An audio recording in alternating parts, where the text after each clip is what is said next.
Hello, my friend. Today I will tell you another long-forgotten legend. Close your eyes and let the magic transport you to Middle-earth.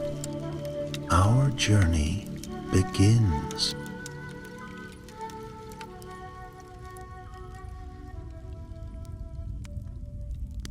The land was at peace once more.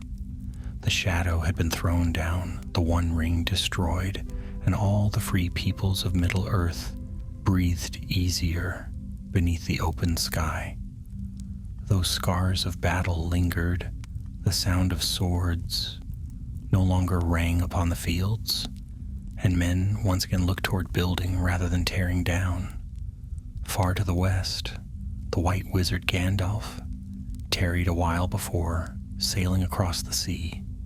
He lingered, walking among those he had aided, for he loved to see the flowering of hope after long despair. In the halls of King Eomer of Rohan, he was often a welcome guest, and many called upon him for counsel, but none pressed him with such eagerness as Gimli, son of Glóin, now lord of the glittering caves of Aglarond. From the days of Helm's Deep, Gimli had spoken with shining eyes of those caverns beneath the Hornburg, where stone sparkled as if stars themselves had been sown in the dark. He had vowed that one day he would return to those halls, not with sword and shield, but with hammer and chisel, to carve and shape wonders that would endure for ages. Now he had fulfilled that vow. Dwarves from Erebor had joined him, and beneath the mountains they had labored, uncovering splendors that no tongue could rightly capture. They sang as they worked, and their voices echoed along chambers filled with crystal arches and columns of unearthly beauty. Gimli was proud beyond measure, and rightly so. It was therefore no surprise when Gimli approached Gandalf one evening in Meduseld. The dwarf's beard glowed red in the firelight, and his eyes were brighter still. "Gandalf, my friend," he said, thumping the table with one sturdy hand, "too long have you delayed in coming to see what I have built. You heard me praise those caves before the battle, but what you saw then was but a shadow of their true glory. Come, will you not descend with me into Aglarond and behold with your own eyes?" Gandalf smiled, though his gaze grew distant for a moment. He puffed upon his pipe, sending a ring of smoke drifting toward the rafters. "A tempting invitation, Gimli, son of Glóin. Many marvels have I seen, yet the glittering caves are famed now as a wonder of Middle-earth. Still," he hesitated, and his voice lowered, "there are whispers in those depths, remnants of an older time. Not all that dwells beneath stone is willing to be seen." Gimli laughed, a sound like rolling boulders. "Whispers? Bah! That is the sighing of air through the chasms. Nothing more. My folk have delved deep and found no shadow, no foe, only beauty waiting to be revealed." "And yet," said Gandalf quietly, "beauty and peril oft walk side by side." The dwarf's brows furrowed, but he would not be denied. "You faced the halls of Moria, Gandalf, and the terror of Durin's bane. Do not tell me you quail at the thought of Aglarond, which has never known such evil." The wizard regarded him long, until at last his stern face softened. "Very well. I will come, for friendship's sake, and because it is meet that I see what wonders you have wrought.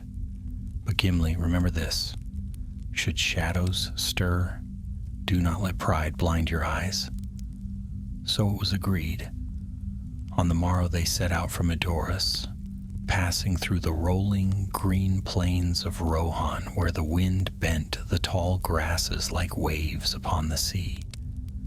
The road was gentle, and their hearts were light, for they rode not to war, but to marvels hidden beneath the earth.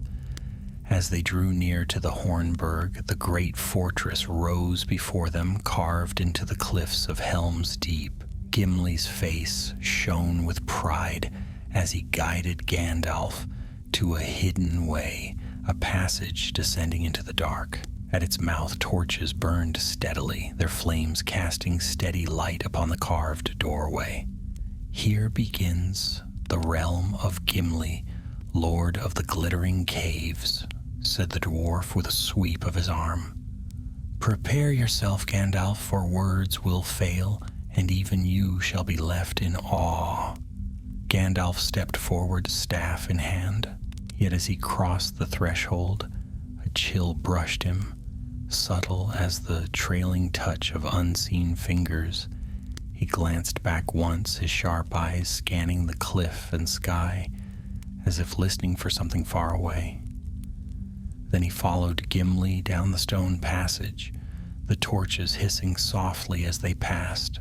The further they went, the cooler the air became. Echoes rose about them, echoes not only of their own footsteps, but of something older, deep and faint. Gimli strode ahead, speaking with eager pride, pointing out carvings and shafts of crystal, but Gandalf's gaze strayed often into the shadows, where the torchlight failed. At length they came to a wide hall. Here the stone blazed with beauty, walls studded with gems that glittered like stars, pillars carved so finely they seemed spun of glass, and arches sweeping upward as if to cradle the mountain itself. Gandalf lifted his staff, and its light met the stone, breaking into 1,000 fragments like shards of dawn.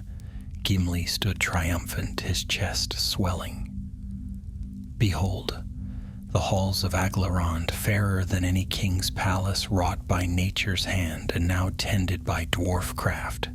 What say you, old friend?" For a time Gandalf did not answer. He looked long upon the shining walls, his expression grave. Then he said softly, "Indeed, Gimli, this is a wonder.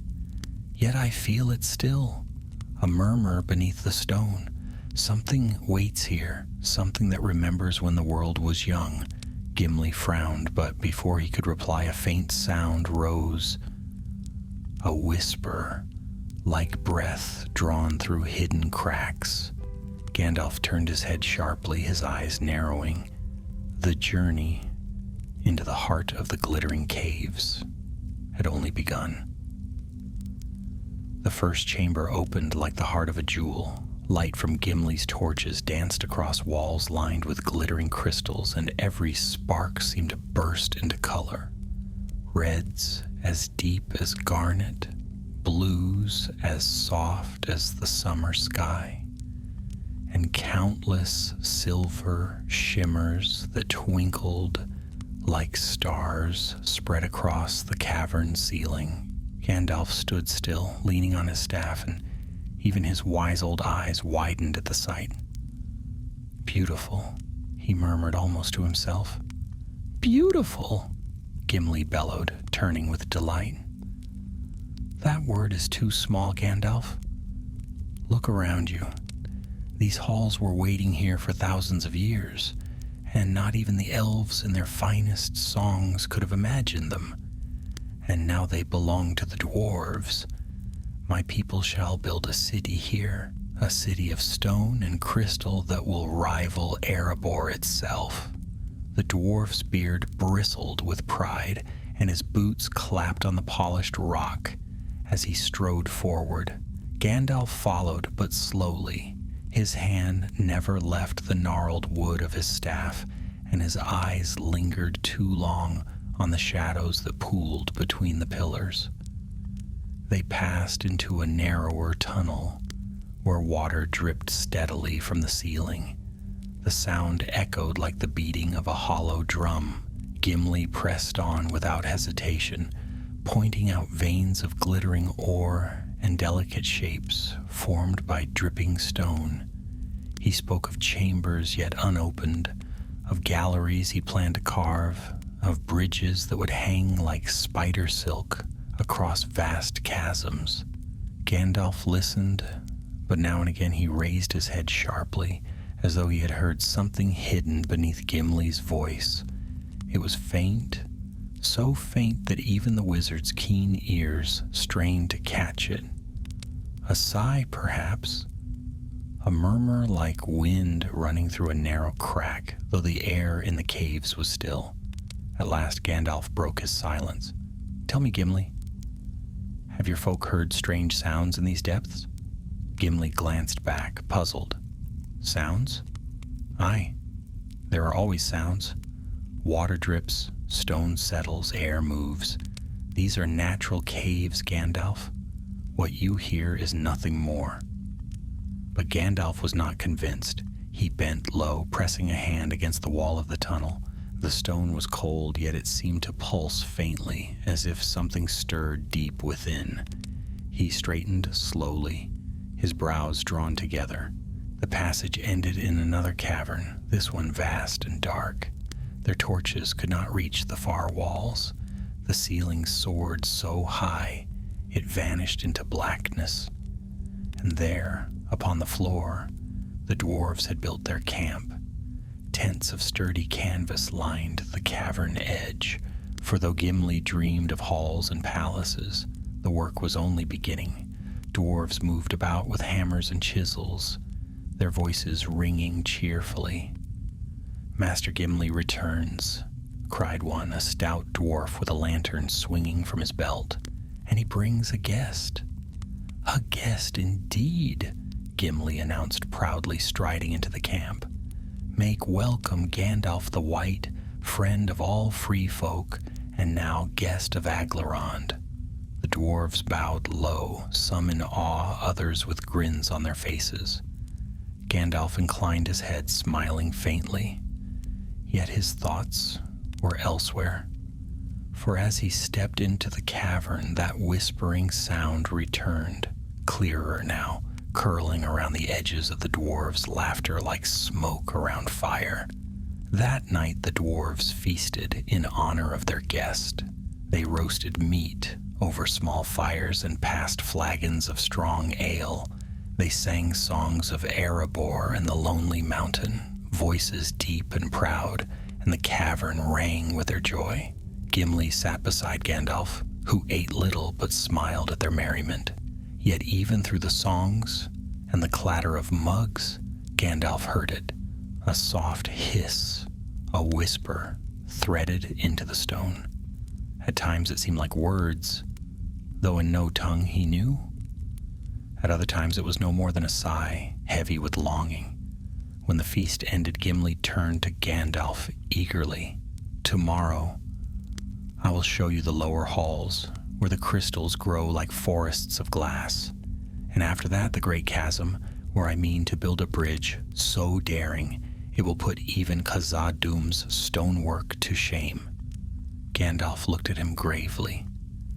"Gimli, promise me this. You will not delve too greedily or too deep before you know what lies below. The beauty of these caves hides something older. I feel it pressing against the stone, something that does not sleep easily." The dwarf frowned, bristling. "You sound like my father, when first he warned me of Moria." "But this is not Moria, Gandalf. These caves have never been tainted. If you hear whispers, they are only the voice of stone itself. Do you not trust the craft of my folk to guard against danger?" "I trust your craft," Gandalf answered softly, "but not the malice of ancient things. Remember, even the Balrog of Moria was once hidden, slumbering deep until it awoke." The mention of the Balrog sobered Gimli. His brow furrowed, but pride still gleamed in his eyes. "I will be cautious," he said at last, "but tomorrow you shall see wonders, and then you will understand why I do not fear." That night Gandalf lay awake in his tent, his staff across his knees. He closed his eyes and listened. The dwarves around him slept, their snores echoing through the cavern. Yet the whisper did not cease. "Come, deeper." The words slipped into his mind, so faint he might have thought them dreams. But Gandalf did not dream lightly. He opened his eyes, staring into the dark, and his hand tightened on his staff. For the first time since entering the caves, Gandalf knew why he had feared them. Something waited here, something that wanted to be found, and soon Gimli would lead him closer to it. Morning in the glittering caves did not arrive with sunlight. The world above might blaze with day, but here in the depths, time was marked only by the rhythm of torches, the changing of watch, and the ringing of hammers. Gimli rose early nonetheless, shaking the sleep from his beard, and roused Gandalf from his own silent vigil. The dwarves were already stirring. Some prepared tools, sharpening chisels and fitting new handles to hammers. Others set about lighting fresh torches, their glow casting long beams that pierced the dark. The air smelled faintly of stone dust and oil, mingled with the smoke of the fires left from last night's feast. "Today, Gandalf," Gimli said cheerfully, fastening his axe at his side, "you will see the true heart of Aglarond. Last night was but a taste. Come, I have saved the greatest marvels for you." Gandalf studied him with quiet eyes.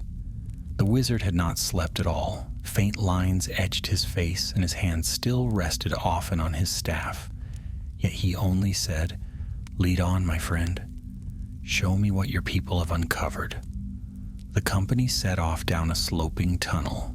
Gimli led, his step sure, while Gandalf followed close behind, his staff casting a white light that mingled with the orange of the torches.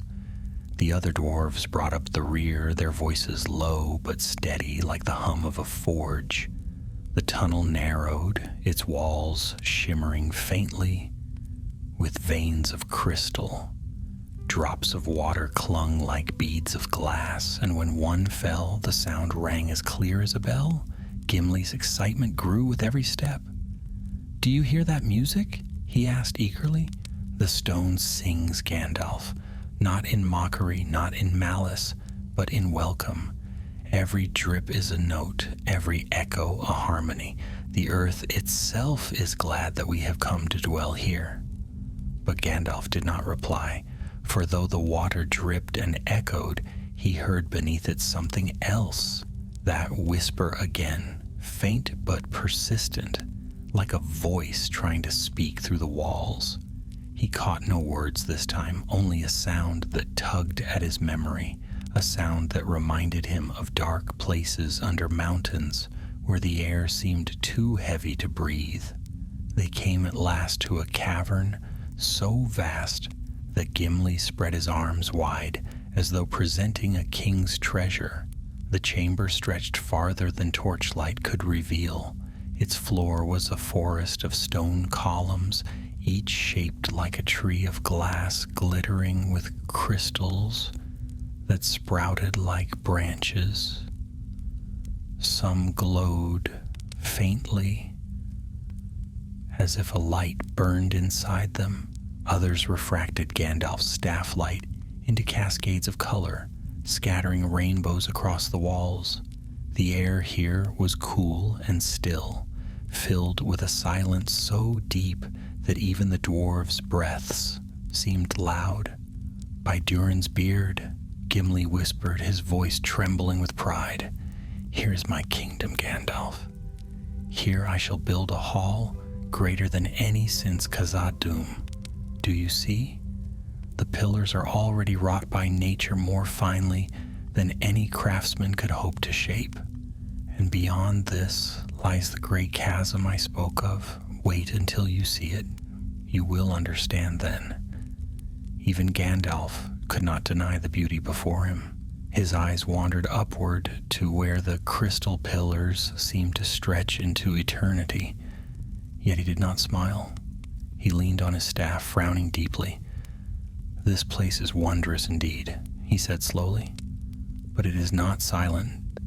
There is an echo here that does not belong to water or stone." Gimli turned, puzzled.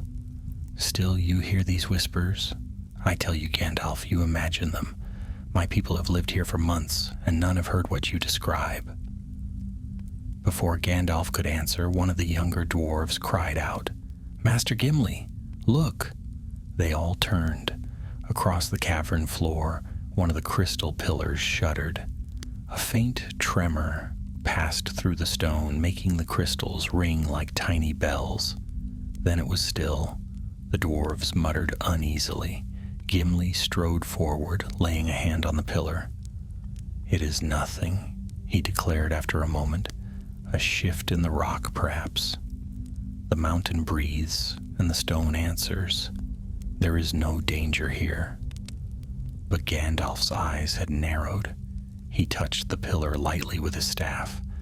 A faint vibration ran up through the wood, cold and sharp, and with it came a whisper, clearer now, deeper. Come deeper. Gandalf drew back, his face grim. He said nothing at first, but when the dwarves moved on, he caught Gimli's arm. Mark my words, Gandalf said quietly. Something stirs beneath us. Do not dismiss this. If the mountain breathes, then its breath is foul, and its sigh is older than you know. Gimli's pride wavered. For the first time, doubt flickered in his eyes, but he squared his shoulders and shook his head. We will not turn back because of shadows and sighs. Come, Gandalf. If you fear, then all the more reason to see the chasm. Light drives away darkness, and there you shall see that no evil dwells here. And so they pressed on. The tunnel beyond wound downward, narrow and steep. The air grew colder, and moisture slicked the walls. Strange shapes of stone loomed from the darkness, stalagmites that rose like jagged teeth, stalactites that hung like claws. More than once the dwarves had to squeeze through passages barely wide enough to pass. Then suddenly the tunnel opened, and they stood at the edge of the great chasm. The sight stole even Gimli's breath. The cavern yawned beneath them, wider and deeper than any they had yet seen. Their torches could not reach the bottom. Their light only skimmed the upper walls before vanishing into endless black. Bridges of stone jutted out half-formed, as though the mountain itself had once tried to span the gulf but had broken its own effort in despair. Gandalf stepped forward, staff raised. The light flared, spilling across the chasm, and in that glow deep below, movement stirred. It was not stone. It was not water. Something shifted in the darkness, vast and formless, and from it came a sigh that rose through the gulf, a sound so heavy it made the torches flicker. The dwarves froze, their faces pale. Gimli's hand flew to his axe. Gandalf alone didn't move, though his face grew grim as carved stone. There, he said softly. Now you hear it too. The whisper rose again, curling around them like smoke. Come deeper. And with that, the glittering caves no longer seemed a place of marvel alone, but a place where ancient secrets waited, restless and hungry. The dwarves stood frozen at the edge of the abyss, their torches guttering in the sigh that rose from below. It was not the sound of air alone. It carried weight like the slow exhale of something vast and hidden, and with it came the faintest taste of ash, bitter on the tongue. One dwarf dropped his hammer with a clatter. Another muttered a prayer to Aule under his breath. Gimli's eyes narrowed, and his hand stayed firmly on the haft of his axe. He would not show fear before his kin, though his heart beat faster in his chest. Gandalf leaned over the chasm, his white staff glowing, sending shards of light into the dark. The glow revealed nothing certain, only shifting shadows far below, and the sense of movement where no movement should have been. His face was grave, his eyes piercing as if they could pierce the very rock. Then he spoke, his voice firm but quiet. There is something down there, something old, something that does not belong to these halls, though it has been here longer than your people, Gimli. The dwarves muttered uneasily, and Gimli scowled. Shadows and sighs, Gandalf. We do not flee from a sound. This is my realm now. If some spirit lurks, we shall root it out and send it fleeing. Foolishness, Gandalf said sharply, and his voice cracked like a whip. The dwarves fell silent at once, unused to such a tone. Gandalf's eyes burned in the dim light. This is no wandering shadow. It is a remnant of the ancient world. You cannot strike it down with an axe. You cannot wall it out with stone. If you wake it fully, you may doom not only yourselves, but all who dwell in Rohan above. A long silence followed.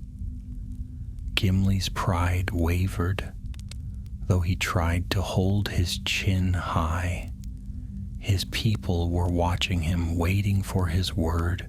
To retreat now would seem cowardice. To press on might invite disaster.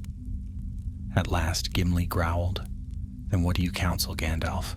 We cannot abandon the caves. We cannot leave our work unfinished." Gandalf tapped the stone with his staff. The sound echoed faintly into the gulf. "We seal this chasm," he said. "We close the lower ways until we know what lies beneath. To delve deeper would be folly." A murmur rose among the dwarves, shock, protest, even anger. Seal the chasm. To them it was like sealing a treasure chest without ever looking inside.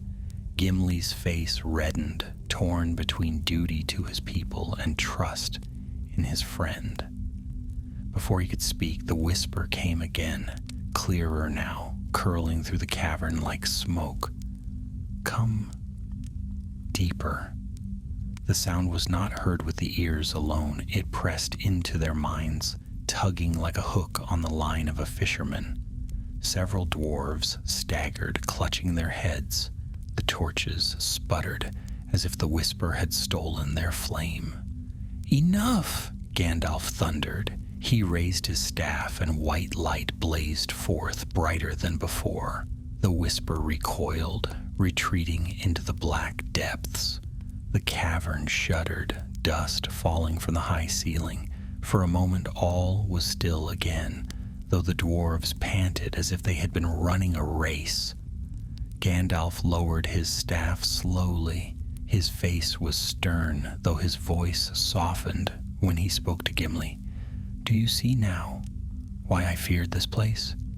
It is not only beauty that lies hidden in Aglarond. There are older shadows here, echoes of Morgoth's malice, bound into the bones of the world.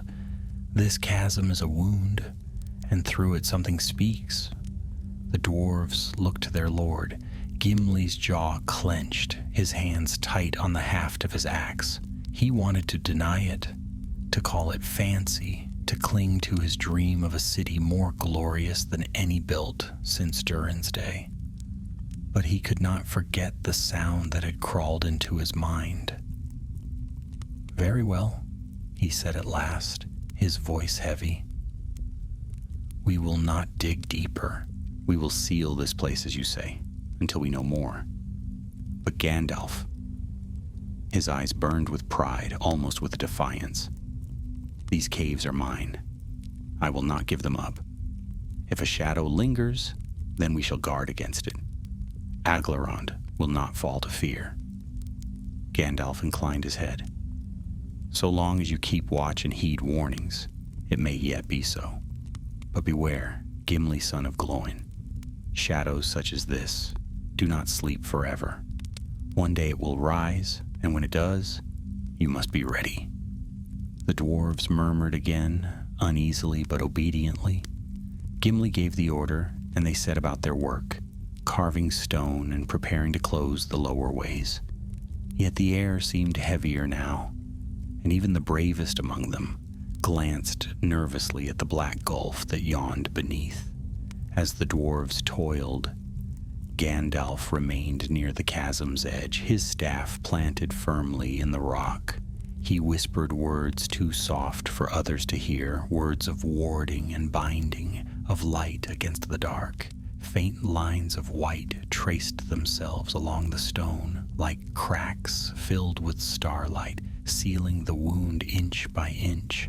The whisper rose once more, desperate and angry, but Gandalf's voice grew stronger, and at last the sound was smothered, sinking back into silence.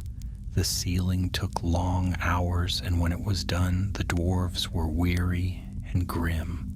Where once there had been an open chasm, now stood a wall of stone shaped by dwarfcraft and wizardry, both unyielding and strong. No shadow stirred behind it, but Gandalf did not smile. He leaned heavily on his staff, his face drawn with care. "Do not think it ended," he said quietly as Gimli came to stand beside him. "What sleeps here is only bound, not destroyed. These caves will always carry its echo. Guard them well, Gimli, for if you forget, it may rise again." Gimli's eyes swept the cavern, its shining pillars, its glittering walls, its promise of a city that could rival the glories of old. He set his jaw and nodded. "Then we shall guard it. Aglaron will not be given to the dark. By my axe, I swear it." And so, though the dwarves continued their work in the upper halls, a shadow now lingered in their hearts. They sang still, but their voices were softer. They carved still, but their eyes often strayed to the sealed passage. And Gandalf, though he lingered a few days more, carried with him the certainty that his fear of the glittering caves had been justified, for he had seen what waited below, and he knew even the brightest halls might hide the oldest shadows. The days that followed were strange ones in the glittering caves. At first, Gimli and his folk worked with renewed purpose, proud of the wall they had raised across the chasm.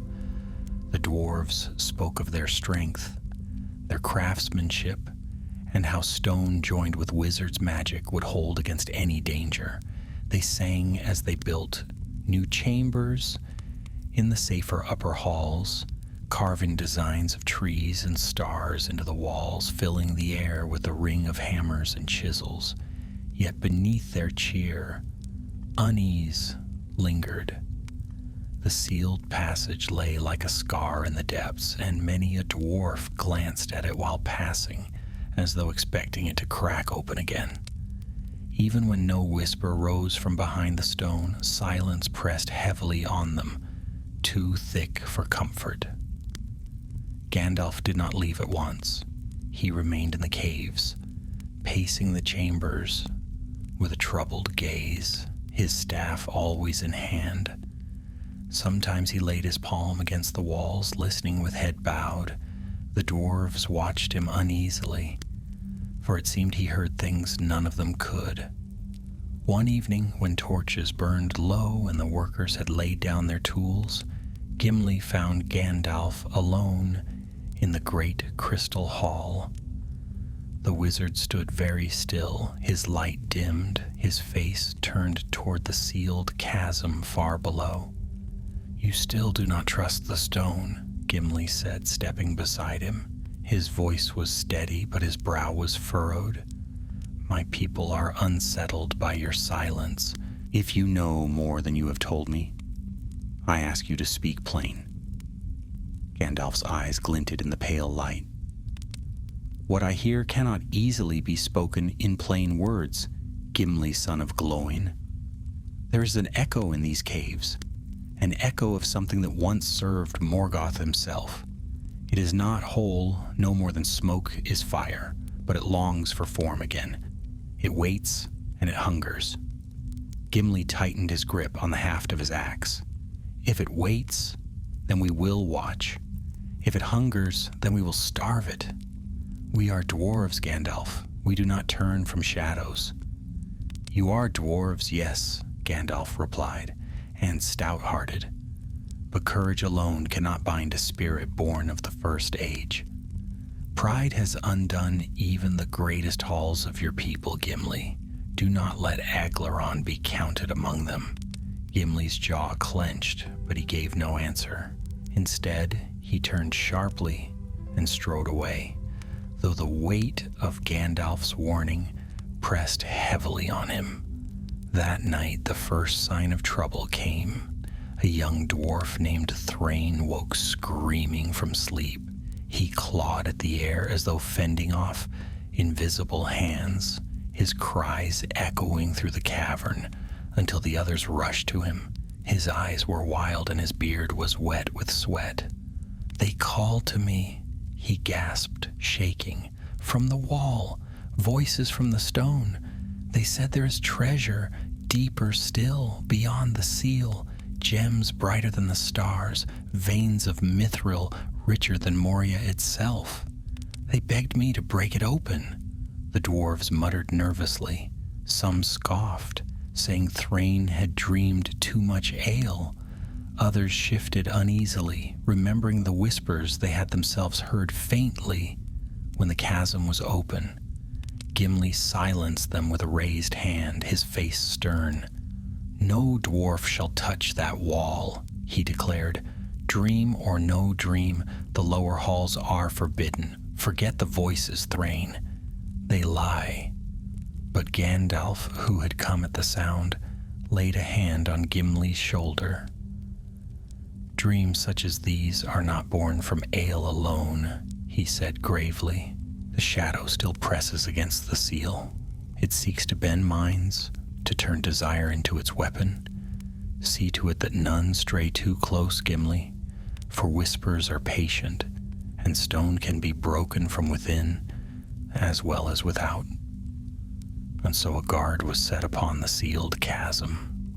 2 dwarves kept watch there always, and no one was allowed to linger near.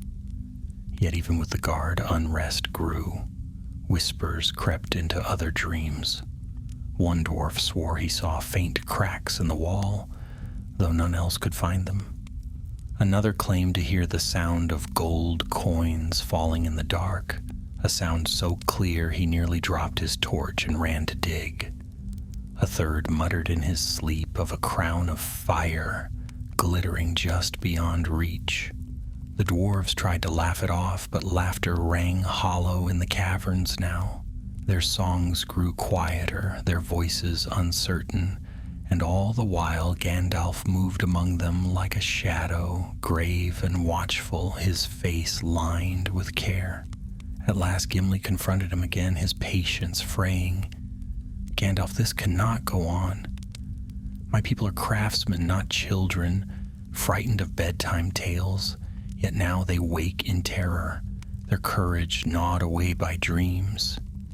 If you know a way to banish this presence, speak it. We cannot live like this." Gandalf's gaze was stern. "You wish me to banish it? That would mean unbinding the seal, Gimli. To banish a spirit is not like chasing smoke from a room. It means confronting it directly, drawing it forth where it lurks, and casting it into nothingness. But to do so here in these fragile halls would risk breaking the very stone you cherish. Do you wish me to bring ruin to Aglaron to save it?" Gimli faltered. His heart warred within him. He longed for peace for his people, but he could not bear the thought of seeing the glittering caves shattered by fire and wrath. Before he could answer, a shout rang through the tunnels. One of the guards came stumbling up the passage, pale as chalk. "The wall!" he cried. It moved. The stone itself shifted as though something pressed against it from within. A hush fell. Every dwarf stiffened. Gandalf straightened, his staff glowing faintly, and his eyes turned toward the dark passage that led down to the sealed chasm. "So," he said softly, "it stirs. The seal holds, but not for long. Gimli, gather your people. If this spirit means to break free, We must face it before it chooses its own hour. Gimli swallowed hard, but he nodded. His axe gleamed in the torchlight, and though fear flickered in his eyes, so too did determination. And so, deep beneath the mountain, among walls that glittered like the night sky, the dwarves of Aglarond prepared to stand beside Gandalf, the white against a shadow. From the world's first darkness, the caves trembled faintly as if something below had laughed. The alarm spread swiftly through the glittering caves. Hammers fell silent, chisels were laid aside, and every dwarf looked toward their lord with anxious eyes. Gimli stood tall, though a weight pressed on his shoulders heavier than stone. He gave the order with a firm voice, though inside he felt the same unease that troubled his people. All work stops. Gather in the crystal hall. No one goes near the sealed chasm unless I command it. We will face this together, not as frightened miners, but as dwarves of honor. The dwarves obeyed, their boots thudding on the stone floors as they made their way to the vast hall of pillars. Torches were lit in dozens until the crystals overhead blazed like stars in a clear sky. The sight might have lifted their hearts on another day, but now the glitter seemed strange, too bright, as though it mocked their fear. Gandalf stood apart, leaning on his staff, his expression grim. He had faced darkness many times, yet his eyes told that this struggle was different. It was not the fire of a Balrog, nor the malice of Sauron.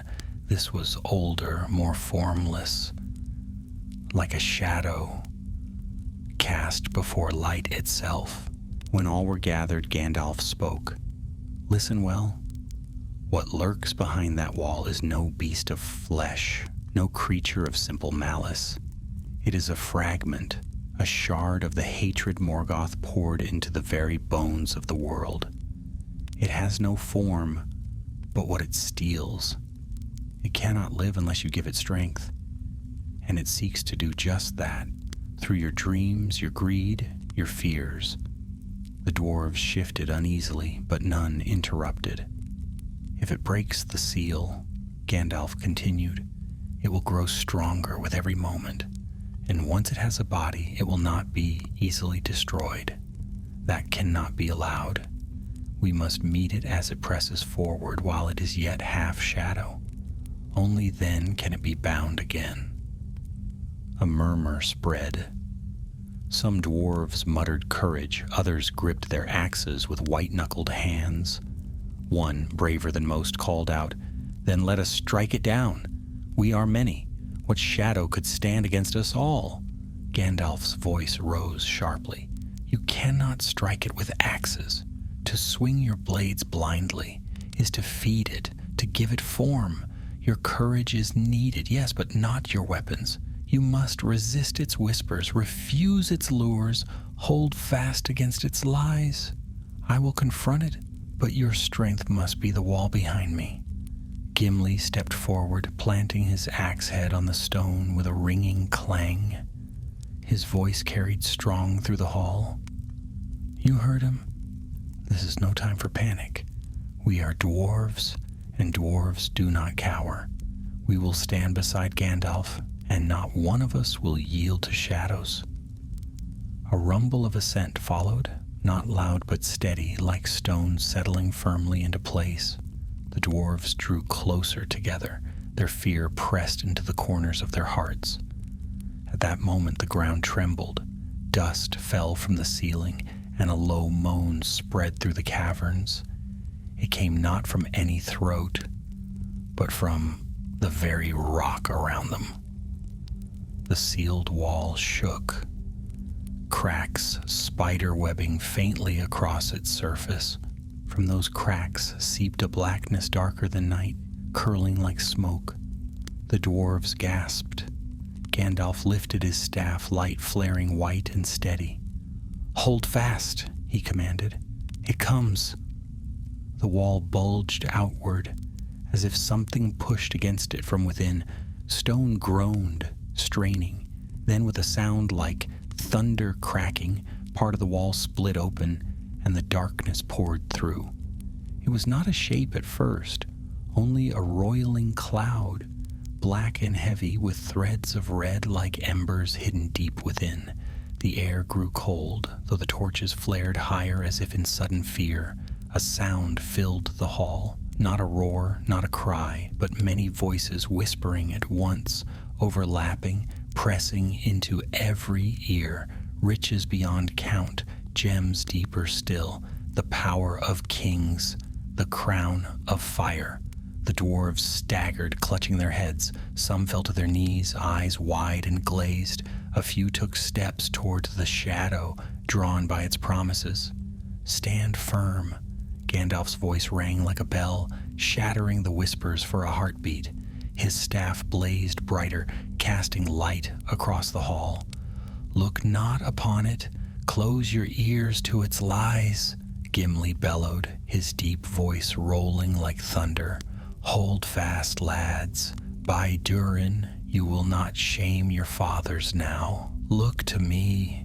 He raised his axe high, though he did not swing it, and his shout steadied many. The shadow recoiled at the strength of their defiance, but then it thickened, rising taller, gathering into a form. Its edges hardened, and soon it stood like a towering figure cloaked in black flame, with eyes like burning coals. Its voice deepened into a single booming sound. "You cannot bind me again, servant of the West. I was old when your stars were young. I will rise, and through these halls I shall climb, until I walk once more in the light of day." Gandalf stepped forward, his staff blazing. "You are but a fragment," he said sternly, "a breath of a master long banished. You shall not rise while I yet stand." The spirit roared, the sound rattling the crystals, until several shattered, falling in glittering shards.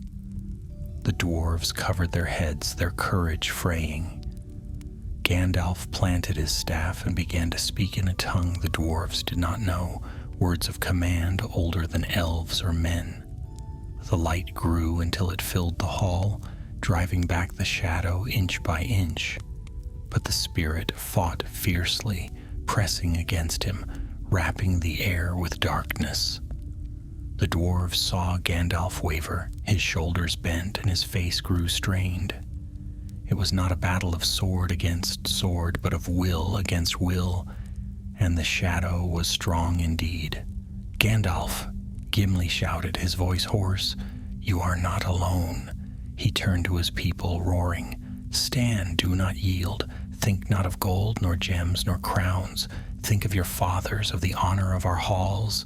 Sing, you fools. Drown its whispers with your own voices." And so they sang. Rough at first, uncertain, but soon it grew, a deep chorus of dwarvish song, proud and defiant. Their voices shook the air, and for the first time since it emerged, the shadow faltered. Gandalf seized the moment. He lifted his staff high, and with a cry that rang like thunder, he struck the stone floor. A blaze of white fire leapt from the staff, surging over the shadow, wrapping it in chains of light. The spirit shrieked, its form unraveling, melting back into smoke.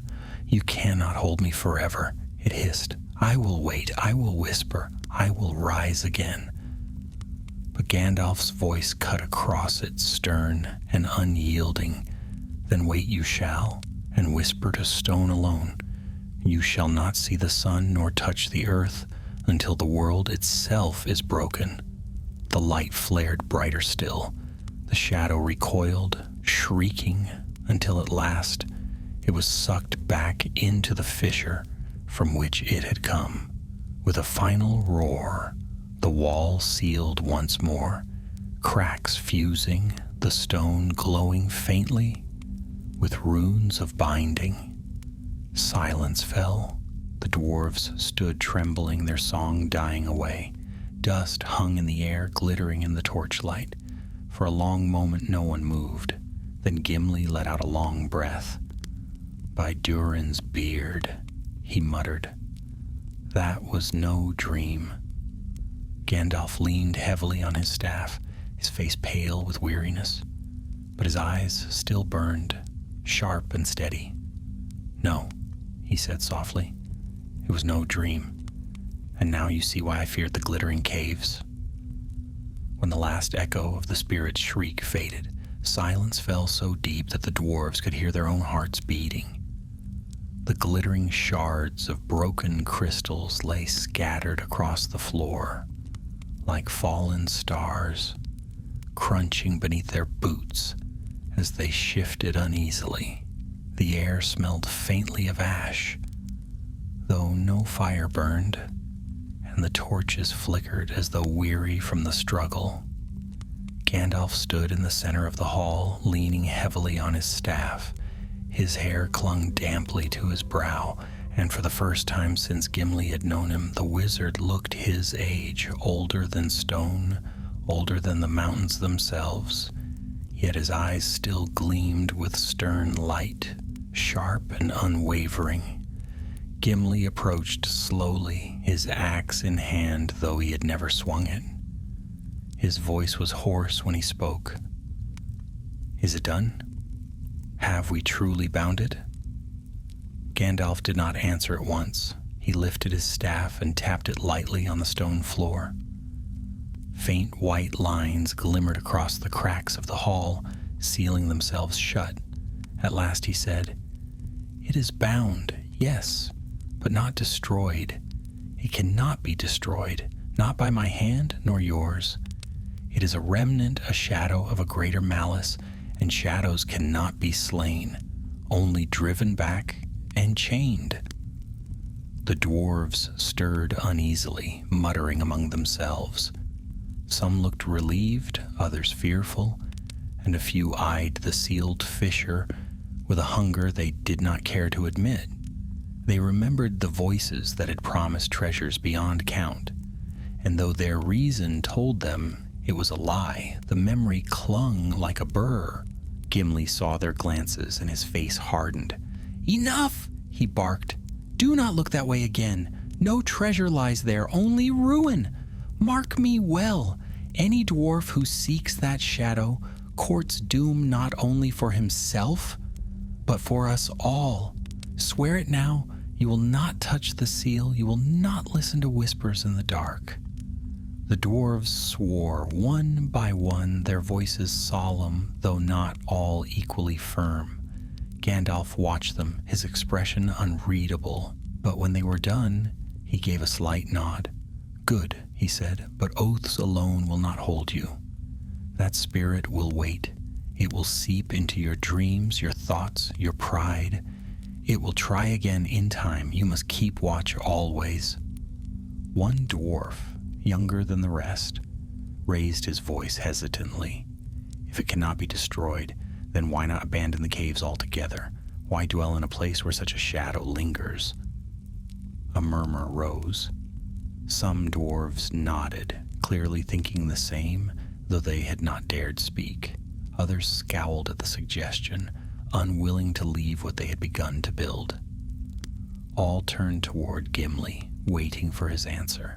The dwarf lord's chest swelled, and his voice rang strong. "Leave Aglarond. Never. These caves are a gift of the world itself. Their beauty is unmatched, their promise beyond reckoning. Shall we flee at the first shadow like frightened children? No.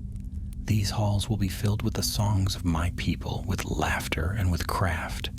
We will guard the seal, aye, but we will not abandon what is ours." The hall rang with his words, and pride stirred in the dwarves' hearts. Yet still, unease lingered. Gandalf's gaze rested on Gimli, and though he said nothing, his look was heavy. At last he spoke quietly, so that only Gimli could hear. Your pride is strong, my friend, and it gives courage to your folk. But pride has been the downfall of many a great hall before now. Do not let it blind you to peril. Gimli met his eyes squarely. And what would you have me do, Gandalf? Seal the caves forever? Turn my back on beauty that cries out to be shaped? No, I will not.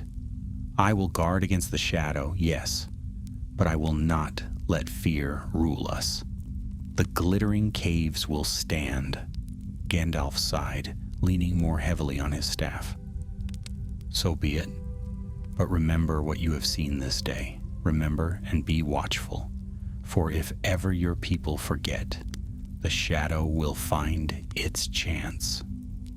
The dwarves dispersed at last, returning to their tents and chambers. Work did not resume that night. Instead, they sat in small groups, speaking in low voices, glancing often at the sealed wall. Some sharpened their tools endlessly, though no task called for them. Others drank more ale than usual, trying to drive out the memory of the whispers. Gimli sat apart for a while, staring at the shattered crystals on the floor. His heart was heavy, for though he had spoken boldly, doubt gnawed at him. What if Gandalf was right? What if no craft, no watchfulness could truly guard against the spirit's cunning? What if, in time, his people gave in? But then he thought of the beauty of the caves, the shining pillars and the endless chambers, and pride rose again. He would not abandon them. He would not let fear undo what courage had begun. Meanwhile, Gandalf did not rest. He walked the halls through the night, his staff glowing faintly, tracing runes of warding into the stone. He muttered words under his breath, weaving what strength he could into the very walls. The dwarves, who glimpsed him, felt a shiver, for the air grew heavy with power when he passed. At dawn, or what passed for dawn beneath the mountain, he returned to Gimli.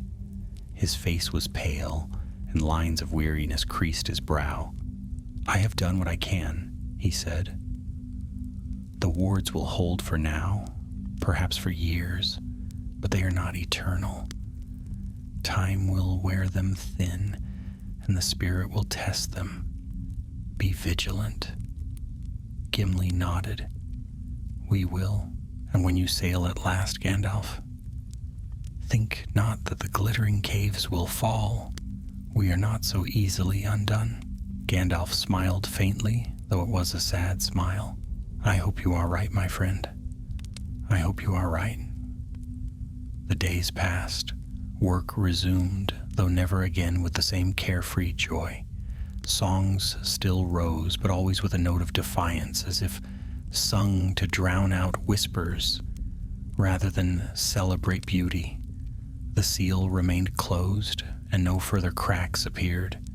But sometimes, when the halls were very still, when the torches burned low, the dwarves thought they heard faint sighs from far below. And Gandalf, though he spoke little of it, carried a certainty in his heart. The spirit was waiting and whispering and watching. This was why he feared the glittering caves. Not for their beauty nor for their depth, but because within them lay a shadow that could never be wholly driven out. In the days that followed, the glittering caves seemed quieter than before, though not in a comforting way. The dwarves worked steadily, but their songs were shorter, their laughter forced.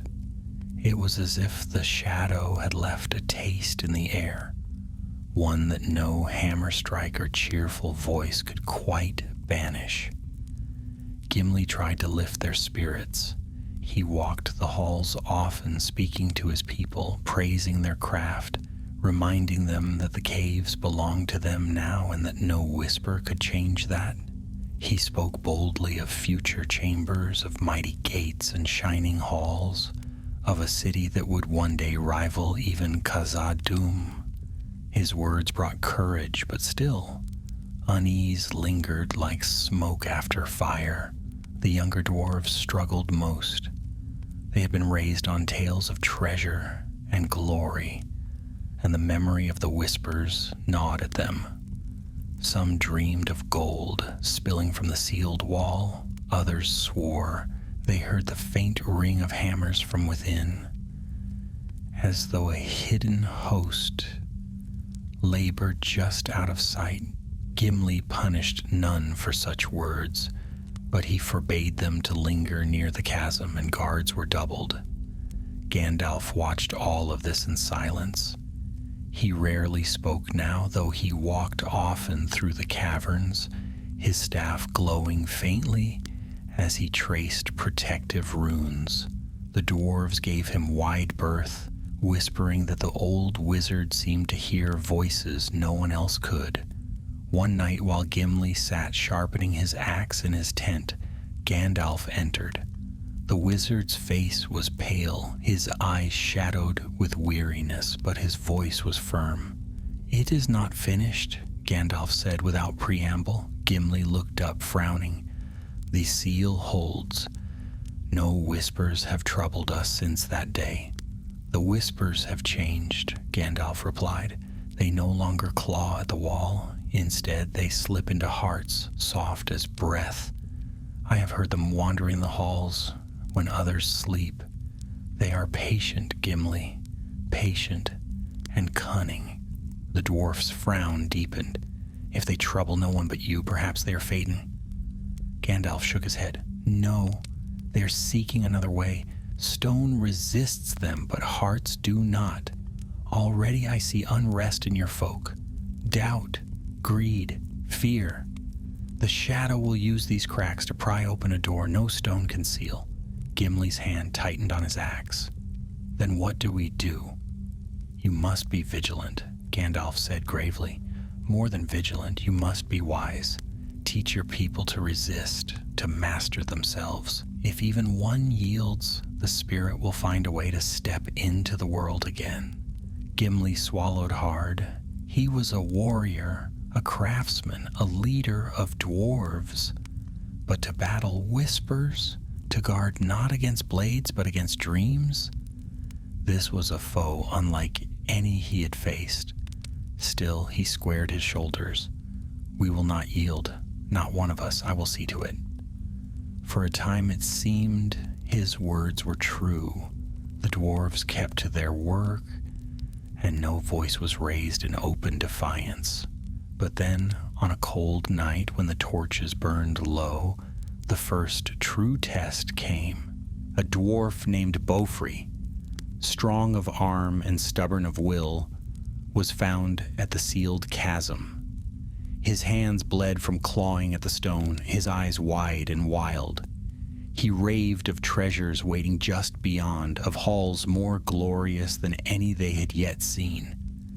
It took 3 of his kin to drag him away, shouting and weeping, until at last he collapsed in exhaustion. When Gimli heard of it, his heart sank. He visited Bofri where he lay, bound gently with ropes. The dwarf looked up at his lord, shame flickering through the madness in his eyes. "I heard them, Gimli," he whispered hoarsely. "They showed me jewels, blazing brighter than stars.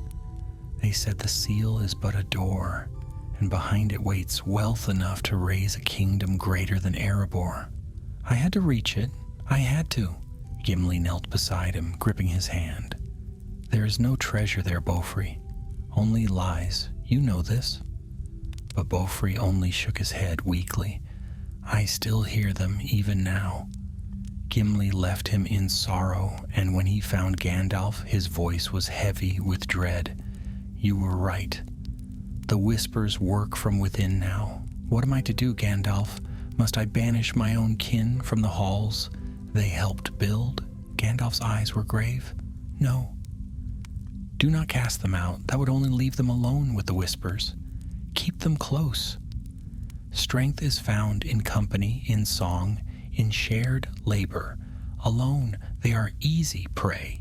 Together, they may endure." So it was that Gimli commanded no dwarf to walk the halls alone. They worked in pairs, they ate in groups, They sang at every task, and for a while this held the shadow at bay. But the spirit was cunning. It did not press the same way twice. One dwarf heard the cries of his dead father in the dark. Another swore he saw the shape of a golden crown gleaming at the edge of his vision. A third grew quiet, his laughter gone, until he wasted away, as though something had drained the strength from his bones. The dwarves grew weary, and Gimli's heart grew heavy. Yet still he stood firm, reminding them daily of their oath, speaking words of courage, leading songs himself when voices faltered. His pride had once been only for the beauty of the caves, but now it was bound up with the stubborn resolve to let no shadow claim what was his. One evening, as Gandalf prepared to leave the glittering caves at last, Gimli walked beside him. The wizard was pale, his staff dim, his strength clearly spent. "You will not stay?" Gimli asked quietly, though part of him already knew the answer. "My road does not end here," Gandalf replied. "I have lingered too long already. But my heart is troubled, Gimli. I cannot free these caves, not fully. That task lies with you and your people. You must guard against the whispers. Never forget what lies behind that seal." Gimli clenched his fists. "We will guard it. By Durin's axe, we will guard it until the world's end if we must." Gandalf studied him a long moment, then nodded slowly. "I believe you, and yet I fear. For I know too well how shadows work, Gimli. They wait. They wait until memory fades, until pride blinds, until vigilance grows weary. Then they strike." He placed a hand on Gimli's shoulder, his gaze piercing. "Do not let that day come, for if it does, the glittering caves may become a tomb rather than a hall of wonder." And with that, Gandalf turned away, his white cloak trailing behind him, and left Aglarond. The dwarves watched him go in silence, and when the echoes of his steps faded, the caves seemed darker, as though even the torches feared to burn brightly. Gimli stood at the entrance, staring after him. His jaw was set, his eyes hard. "So be it," he murmured. "If Gandalf fears the glittering caves, then let his fear be mine as well. But I will not yield them. Not to shadow, not to whisper, not to fear. These halls will stand whatever comes." Yet as he turned back into the depths, the faintest sigh followed him from the sealed chasm below, soft as breath against stone. "We will wait." When Gandalf departed from Aglarond, a silence lingered in the glittering caves, heavy as stone. The dwarves returned to their labors, but there was no longer the same confidence in their songs. Even as hammers struck and chisels rang, many glanced over their shoulders, as if expecting to see a shadow creeping in their wake. Gimli noticed it at once. His people were proud, but their pride had been wounded. They worked as though each stroke of their tools was not only to carve beauty from the rock, but also to drive away doubt. So Gimli resolved to strengthen their hearts. He commanded new songs to be sung, songs of Durin the Deathless, of Erebor restored, of Thorin Oakenshield's bravery. He walked among them, his presence steady, his voice thunderous when fear was spoken too loudly. He told them that they were not keepers of a prison, but builders of a wonder that would shine for ages. Yet though he worked with all his might, the whispers did not vanish. At first they came only at night in dreams. A dwarf would wake, gasping, swearing that he had seen gold pouring through cracks in the seal, or gems tumbling like water. Sometimes they heard voices calling them by name, promising to restore lost fathers, lost mothers, whole lineages brought back from the grave if only they broke the stone. Then, slowly, the whispers crept into waking hours. A dwarf bending over his work might suddenly hear his own chisel speaking, urging him to carve toward the deeper passages. Another swore that the drip of water in the lower chambers beat out a rhythm. Open, open, open. Most resisted, ashamed to even admit what they had heard. But shame was little shield against patience, and the shadow had endless patience. One day, as Gimli inspected a newly carved gallery, he noticed 2 of the younger dwarves lingering near a side passage that led downward. Their eyes were distant, their hands resting on the stone, as if listening to it breathe. "What are you doing here?" Gimli's voice boomed, startling them. They jumped and turned, their faces pale. "Nothing, Lord," one stammered. We only wish to see if the wall held firm." Gimli's eyes narrowed. "And did it whisper to you while you looked?" They flushed, unable to answer. Gimli's heart sank. He barked at them to return to their posts, but as he watched them shuffle away, he felt the shadow's cunning more keenly than ever. It no longer needed to roar. It only needed to wait, soft as a sigh, until even the stoutest dwarves grew weary. That night Gimli called a council. His captains gathered in the great crystal hall, their faces grim in the torchlight. He spoke plainly with none of the bluster he used to rouse their courage. "This is no passing trouble," he said. "The whispers are not fading. They are growing. I will not lie to you. They may never fade, not while these caves stand. Gandalf spoke truth. We must be vigilant always, or we will fall." The dwarves shifted uneasily, but one named Oyen's son, Dwalin, rose. "Then what are we to do, Lord? We cannot swing our axes at whispers. We cannot bar our ears forever. Are we to live always with fear in our hearts?" Gimli slammed his fist on the stone table. "No, not fear, watchfulness. Fear weakens, but watchfulness strengthens.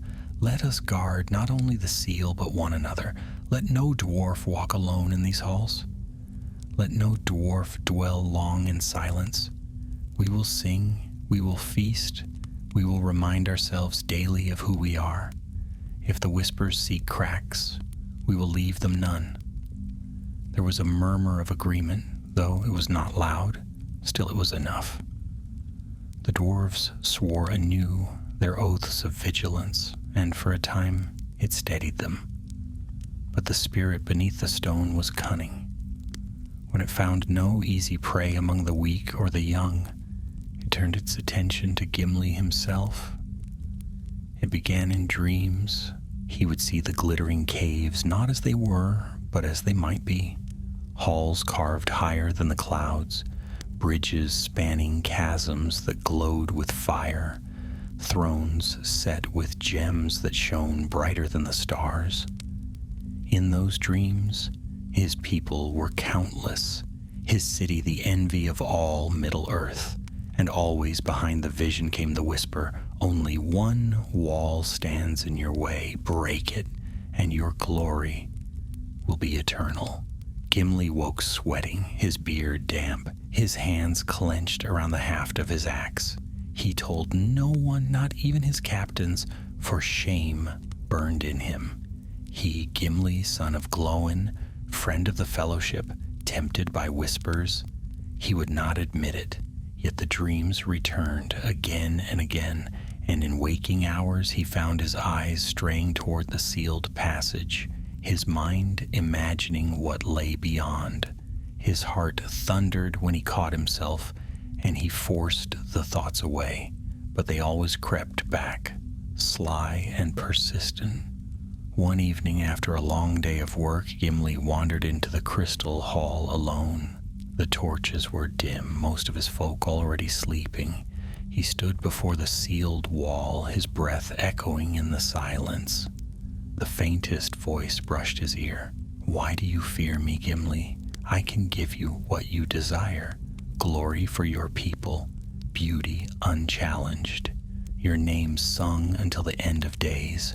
Break this stone and it is yours." Gimli's hand trembled on the haft of his axe.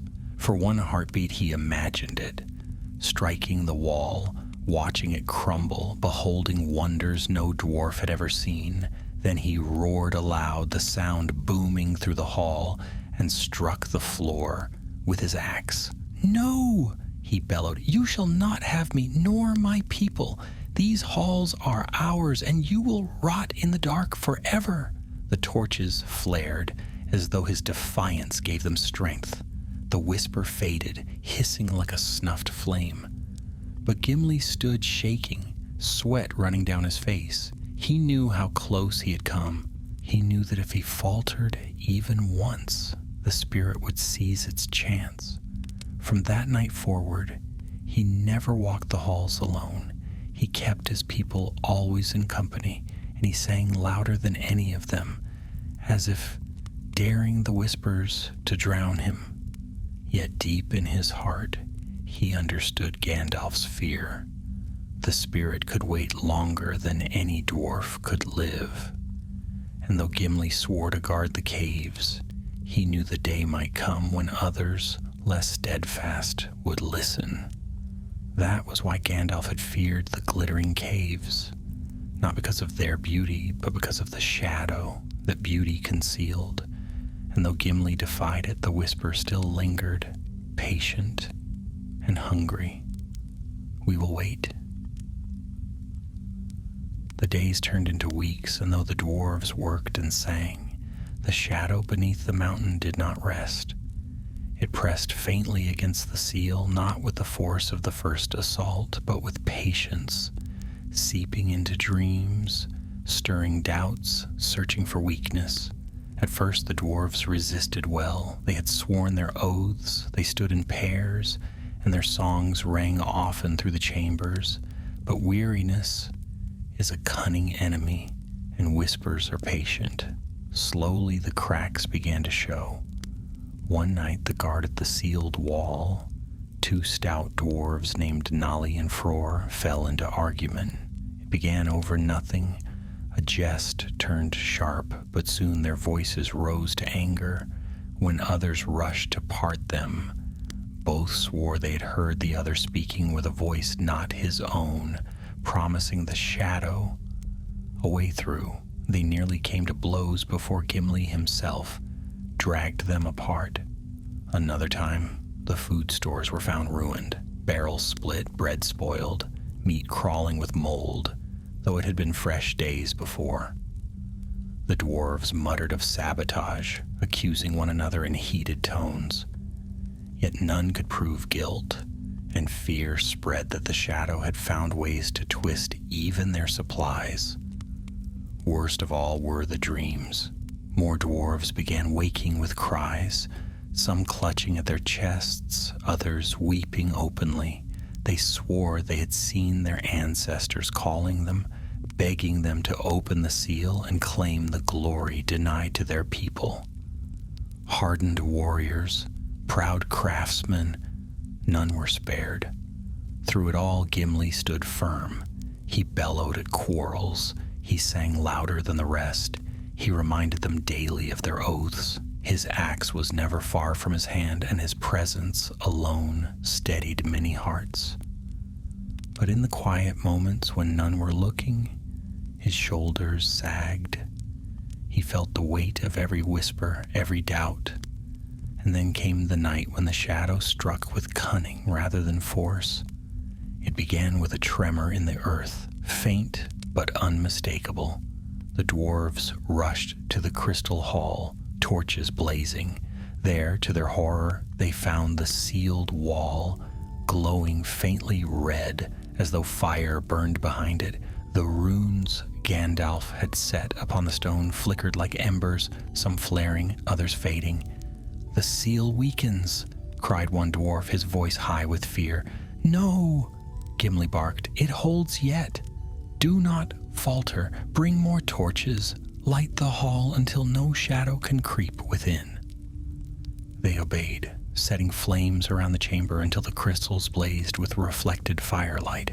But as they did, a voice rose. Not a whisper this time, but a chorus of whispers woven together into a sound that filled every corner of the hall. Children of stone, heirs of Durin. Why do you toil in half-made halls when glory waits below? Break the seal, and I will give you wonders. Mithril, richer than Moria. Jewels brighter than the Silmarils. Thrones of fire and crowns of flame. All shall be yours if you only open the way. The dwarves clutched their heads. Some staggered forward, eyes glazed, hands outstretched toward the wall. Others dropped to their knees, torn between fear and longing. Gimli roared, his voice thundering like a war drum. "Stand fast, do not listen, it lies. There's nothing but ruin behind that wall." But even as he shouted, the seal cracked. A hairline fissure split the stone, glowing with red light. From it seeped a tendril of black smoke, curling into the air. The dwarves cried out, some shrinking back, others surging forward as though entranced. "Hold them!" Gimli bellowed. His captains leapt to his side, dragging back those who reached for the wall. But the shadow was clever. It poured into the minds of the strongest, twisting loyalty into suspicion. "Why does Gimli keep the treasure from us?" one dwarf shouted, eyes wild. "Why should he alone guard the gate? Does he mean to claim the riches for himself?" A dangerous murmur spread. Gimli's face darkened, but before he could speak, the crack widened. A rush of black flame burst forth, coiling into a towering shape. The shadow half-born, its body smoke and fire, its eyes pits of red. The hall shook, crystals shattered, the dwarves stumbled, some dropping their weapons in terror. The spirit's voice boomed like thunder. "You are mine, your greed is mine, your fear is mine, this hall is mine." For a moment, Gimli felt despair claw at him. Gandalf was gone. No wizard staff shone here now. Only dwarves, weary and afraid, stood between the shadow and freedom. Then he remembered Gandalf's words. Courage alone cannot bind a spirit, but courage together may endure. Gimli raised his axe high, his voice echoing through the chamber. "You are not ours to serve. We are children of Durin, and no shadow will master us. Stand with me, kin of Aglarond. Sing, as our fathers sang before the gates of Khazad-dûm. Sing, and let this foul thing choke on our voices."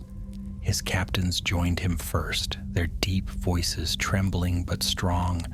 Then others took up the song, harsh at first, broken by fear, but slowly it grew. A deep chorus that filled the hall. The words were old, of Durin's halls, and dwarven pride, of stone and fire, of hope unyielding. The shadow reeled. Its form wavered, smoke twisting, fire sputtering. It lashed out, a tendril of darkness striking the floor, but Gimli met it with his axe, the blade shining as though lit from within. Sparks flew, and the tendril shrieked before retreating. "Louder!" Gimli roared, his beard bristling, his eyes blazing. "Do not falter." The dwarves obeyed. Their song thundered like an avalanche, their voices shaking the very walls. The torches flared higher, as though the flame itself joined in their defiance. The spirit screamed, its form unraveling, drawn back toward the crack in the seal. The runes flickered, then blazed bright, reforging themselves with light. With a final roar, the shadow was dragged inward, sucked back into the fissure, as though the mountain itself had swallowed it whole. The hall shook violently. Dwarves fell to the floor, shielding their heads. With a thunderous crack, the fissure sealed, glowing white for a moment before fading to cold stone once more.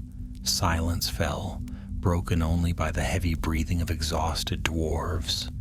Gimli lowered his axe slowly. His hands trembled, but his face was fierce.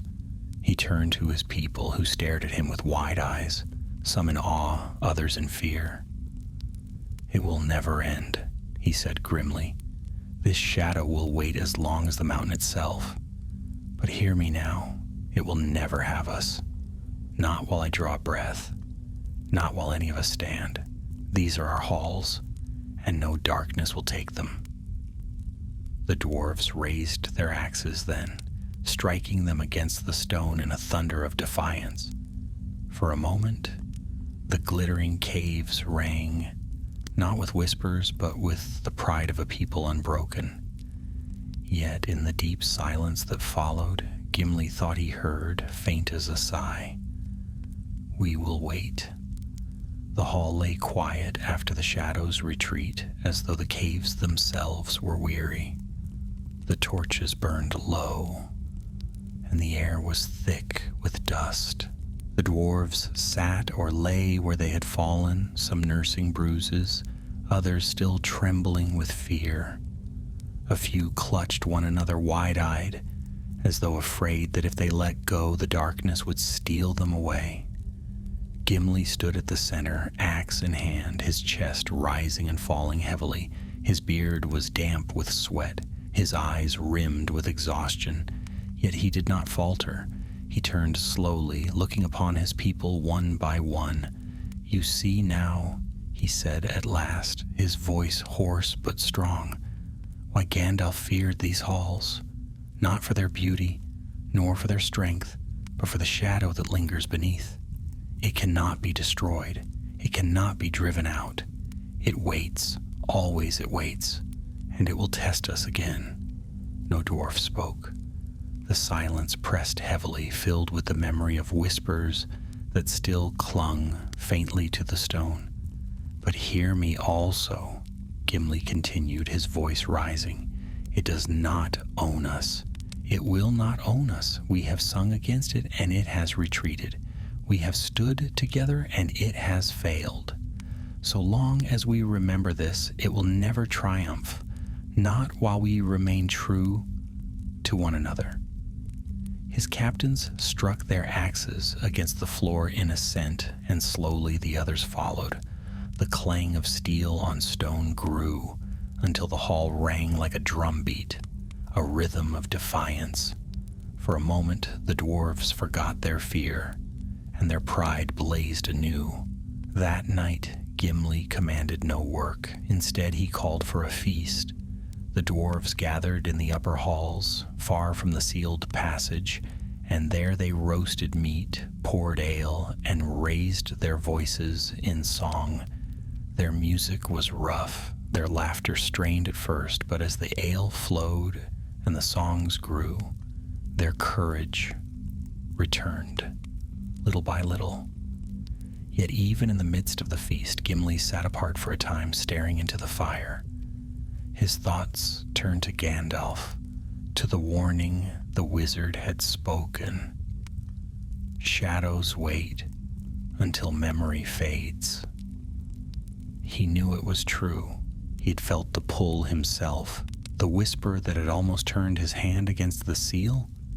If he could falter, so could any dwarf. When at last his captains approached him, he looked up sharply. "We must set laws," he said without waiting for their words. "From this day forth, no dwarf shall walk the halls alone.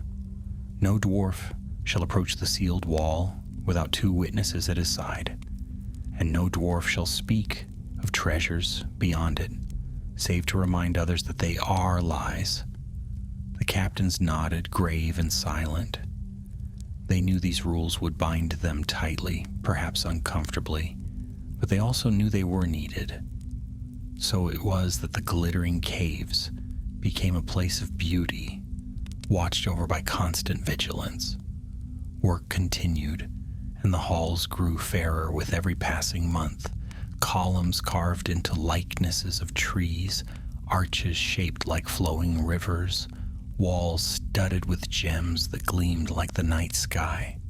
Visitors from Rohan marveled, calling it a wonder of the world, and Gimli's heart swelled with pride, for he had fulfilled his promise to make Aglarond the jewel of the West. But the dwarves who dwelt there knew what others did not. They knew of the sealed passage, of the whispers that came in dreams, of the shadow that pressed still against the stone. They knew why guards always stood watch, why songs were sung at every meal, why no laughter ever rang without an echo of defiance behind it. And Gimli knew most of all. Often he walked the halls alone in thought, though never near the sealed chasm. He ran his hands along the glittering stone, and his eyes filled with love and sorrow together, for he understood what others could not, that their marvel was built above a wound, and that wound would never fully heal. Years later, when Gimli at last sailed west with Legolas, he left the glittering caves in the care of his kin. On the eve of his departure, he gathered them in the great hall and spoke with a voice heavy with memory. "Never forget," he told them, "that beauty and danger dwell side by side in these halls. The shadow waits, and it will whisper. But so long as you remember your oaths, so long as you stand together, it will not prevail. Guard these caves, not only with your axes, but with your hearts." They swore to him then, and he left them with his blessing. But in his heart, as the ship bore him away across the sea, Gimli carried the knowledge that Gandalf's fear had been well founded. The glittering caves would always be a place of wonder and of peril, and Gandalf, who had long since departed from Middle-earth, had spoken true. Even the brightest halls may hide the oldest shadows. So the tale was remembered among the dwarves of Aglarond, passed down in whispers not of temptation but of warning. And though the caves glittered fairer with every year, though their beauty drew kings and lords from afar, none ever forgot the words of Gimli, son of Glóin. "These are our halls. We will guard them, and though the shadow waits, it will never have us."